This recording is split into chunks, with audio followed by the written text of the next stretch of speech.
Hello, lovelies. My name is Kate. I am an archaeologist and historian, and today I will be reacting to the original 1978 Death on the Nile, which is packed with star power such as Peter Ustinov, Angela Lansbury, Betty Davis, Maggie Smith, and Mia Farrow. In quick summary, the movie is based on Agatha Christie novel by the same name. In the beginning, we are introduced to our characters. First, we have the rich heiress Lynette Ridgway meeting her close friend Jacqueline's fiance, Simon Doyle. Next thing we know, Lynette and Simon are married and on their honeymoon in Egypt.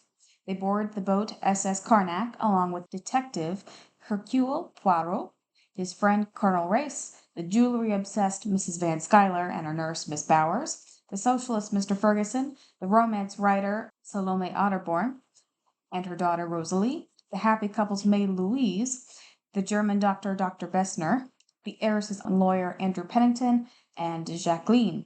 The boat tours sites around Egypt and shenanigans ensue. When Lynette is found unalived in a room, Hercule must figure out who unalived her and try to stop anyone from joining her in the world beyond. If you want to know how the story ends, you can find the movie on Amazon Prime or on YouTube. Let's take a moment and talk about what's happening in the world when this movie is happening in 1937. That was the year the straw was invented and the inauguration of Franklin D. Roosevelt as the U.S. president. Amelia Earhart went missing and the Hindenburg crashed. Notable literature was being published, such as Of Mice and Men by John Steinbeck, or Zora Neale Hurston's Their Eyes Were on God. The Spanish Civil War has been raging for over a year, which turned out to be the bloodiest Western conflict since World War I. The Second Sino-Japanese War began as a smaller conflict outside Beijing, but very soon this turned into full-scale war on the Asian continent. In other areas of the world, other leaders are taking advantage of their own situations. Hitler's rising to power. Stalin removed his critics in the Great Purge of 1937. Nations began to take sides, Hitler famously allied with Japan. War erupted in Europe, and then the U.S. became involved after Pearl Harbor in 1941. Thus began the war known as World War II. This is the backdrop in which the story takes place. During this time, Egypt remains neutral and does not formally enter the war until 1945. Eventually, Egypt would become a battleground between the British who colonized Egypt and the Italians who colonized Libya. But for the moment in 1937, everything in Egypt is relatively calm. The first glimpse we get of Egypt is the scene of Lynette and Simon traipsing around Giza at the aptly named Pyramids of Giza. At this location, there are three main pyramids belonging to the kings, three so-called Queen's pyramids, and then a number of mastaba tombs of nobles and satellite pyramid temples and buried boats. There are so many monuments that could be discussed, but for the sake of brevity, I will be focusing on the three pyramids. The oldest of which is also the tallest, and it belongs to the 4th dynasty king Khufu. It stands around 480 feet tall, and the length of one side is around 750 feet. Although largely missing now, the outside would have at one time been covered in white limestone casing, which not only would have smoothed the surface, but also would have made it shine in the sunlight. Inside the pyramid, there are a series of shafts. A couple lead to nowhere, but in the middle, it opens to a larger hallway that is called the Grand Gallery. The gallery leads up to the king's chamber, and this is where the architect was faced with an issue with the design. The building is so massive that there would be tons and tons of weight bearing down on this chamber, and they needed to prevent it from caving in. So the solution was stacking a series of 5 granite slabs above the room with a cantilever roof, or an angled roof, also made of granite, above your 5 stones. This would distribute the weight of the tons of weight above, making the room safe. Inside the king's chamber sits an empty red granite sarcophagus. His pyramid also includes boat pits with model boats and a dismantled boat intended to help him in the afterlife. On the east side was his funerary temple, where people would come to worship him, and connected to that is a causeway that led out to a dock, likely where a channel of the Nile once ran. Next is the center pyramid belonging to Khufu's son, Khafre. Although it looks bigger than Khufu's, it is actually a trick of perception. It's around 450 feet tall, and the base is around 700 feet. Like that of his father, Khafre's pyramid would have been covered in limestone, creating a smooth and shiny facade. The inside has a couple of shafts, an empty chamber, and a burial chamber. Inside the burial chamber was a granite sarcophagus. Outside, he had boat pits and an empty pyramid, likely symbolic. To the east was his funerary temple that was connected to a causeway that stretches far out until it reaches his valley temple, another place to worship him that was chock full of statues of him. In excavations, they found over 50 life-size or bigger statues of him, not to mention all the fragments of statues. In total, it's guessed that there were around 300 statues of him in just that one temple. Talk about ego. Next to that is the Great Sphinx. It has a king's head on the body of a lion.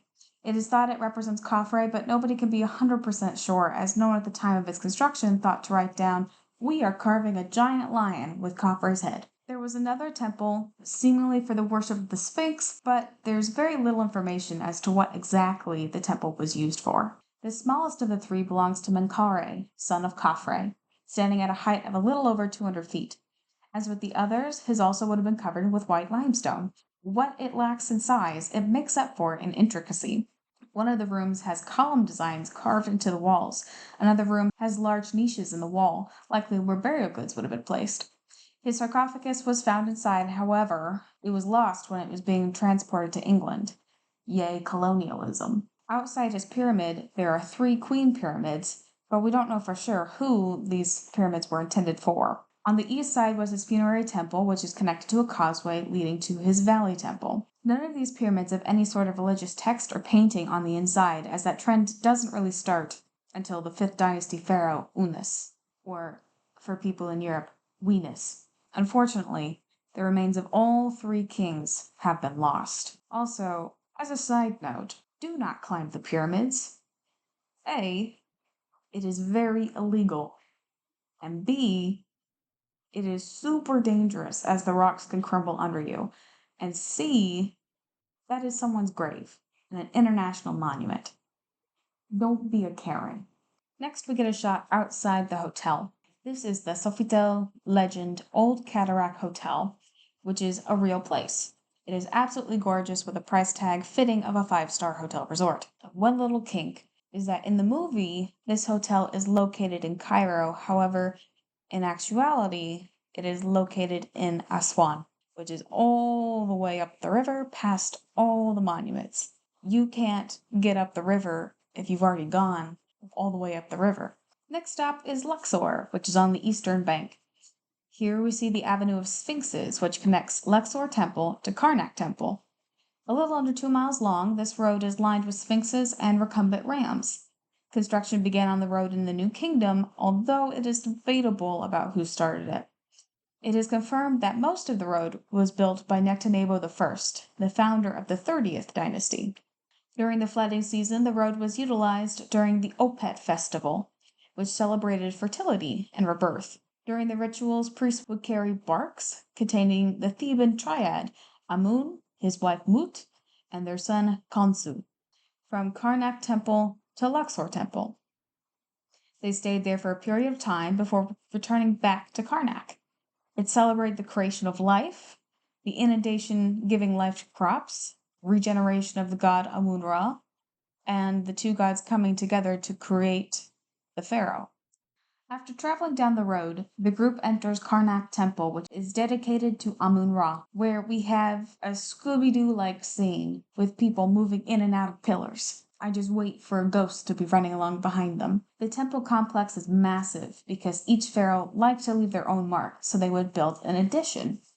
There are so many things to talk about for this temple, but for the sake of brevity, I'm going to focus on the place they spend the most time, which is the hypostyle hall.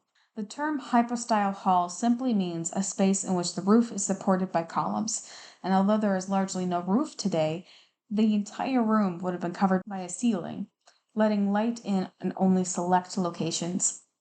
The hall began construction under 19th dynasty pharaoh Seti I, and then completed by his son, the renowned Ramses II.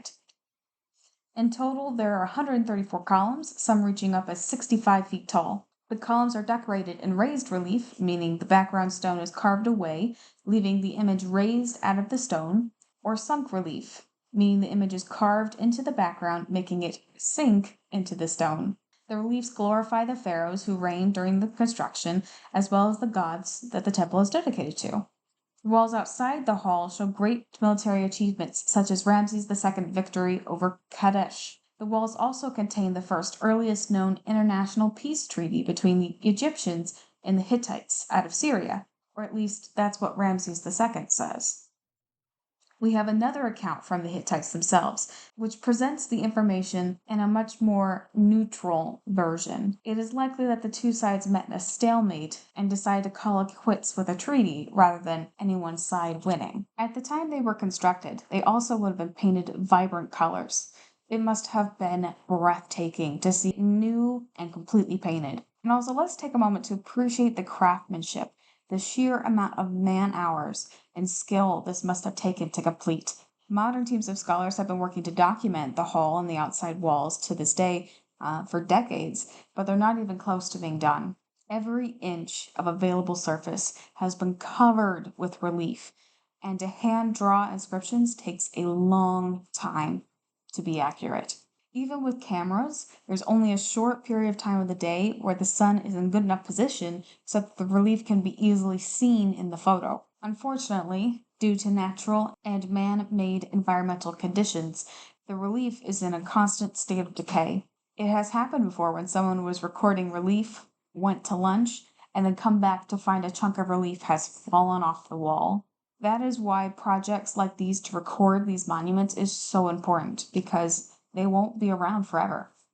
The last monument they visit is the Temple of Ramses II at Abu Simbel, where the couple run into Jacqueline. As the name implies, the temple was built by New Kingdom king Ramses II in what was then ancient Nubia. It features 4 65-foot tall statues of Ramses seated, 2 on either side of the entrance. Around his legs are smaller statues of his mother, wife, and children. In the center, in a niche in the wall, is the statue of the god Ra-Harakti, the god that combined Ra and Horus. This statue is rather clever because Ramses' own throne name is referenced through the imagery, also called a rebus. On the surface, it looks like the temple is dedicated to Ra-Harakti, Ra, and Ptah, but actually it was also deifying Ramses himself as a sun god. His throne name was Usur-Ma'at-Ra. If we look closer at the statue, we can see at his feet is a Usur scepter, small figure of the goddess Ma'at, and on the figure's head is a sun disk representing Ra.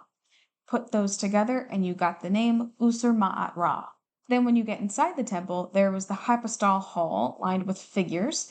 The figures on the north side were wearing the crown of Lower Egypt, while the south side wears the crown of Upper Egypt. The walls around the inside show relief of his various victories and achievements, including the Battle of Kadesh. Going straight back on the vertical axis, you will reach a chamber in which there are 4 seated figures, 3 of which honor the creator gods of the north and the south, Ptah, Amun, and Ra-Harakti. The last figure is none other than Ramses himself. The building was designed so that twice a year, the sun would shine directly back through the hall and onto the seated figures in the back. In the 1960s, when the decision was made to build the Aswan Dam, the temple had to be moved, otherwise it would have ended up underwater. So over the course of about 4 years, the temple was taken apart bit by bit and then moved up 212 feet and back 200 feet. That is why you can still visit it today. In the movie, Egypt is just the setting in which the story takes place, but we get to get up close and personal with these monuments. I always enjoy a good Agatha Christie story, and Peter Ustinov makes a great Poirot. I hope you enjoyed this video, and be sure to hit the like button and subscribe, hit the bell so that you know every time that I post. I'd love to know what you guys think about the movie, as well as any suggestions you have to what I should react to. Until the next time.